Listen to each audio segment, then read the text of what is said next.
કચ્છમાં ભૂકંપનો આંચકો અનુભવાયો છે। કચ્છમાં ફરી એકવાર ભૂકંપનો આંચકો અનુભવાયો। ભચાઉમાં ભૂકંપનો આંચકો અનુભવાયો। તો પૂર્વ કચ્છના ભચાઉમાં ભૂકંપનો આંચકો અનુભવાયો।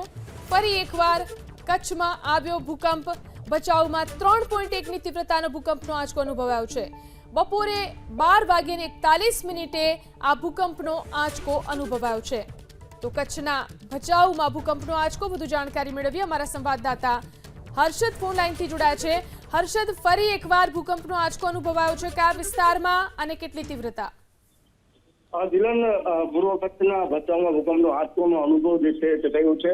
12:41 ભૂકંપનો આંચકો નોંધાયો છે। 3.1 તીવ્રતાનો આ આંચકો જે છે તે નોંધાયો છે। ભૂકંપનો કેન્દ્ર બિંદુ છે ભચાઉથી 12 કિલોમીટર દૂર નોંધાયો છે। સતત અઠવાડિયામાં ત્રીજી વખત પૂર્વ કચ્છના ભચાઉ અને રાપર વિસ્તારમાં ભૂકંપનો આંચકો અનુભવાયો છે। જી આભાર તમામ જાણકારી આપવા માટે। તો અઠવાડિયામાં આ ત્રીજી વખત કચ્છમાં ભૂકંપનો આંચકો અનુભવાયો।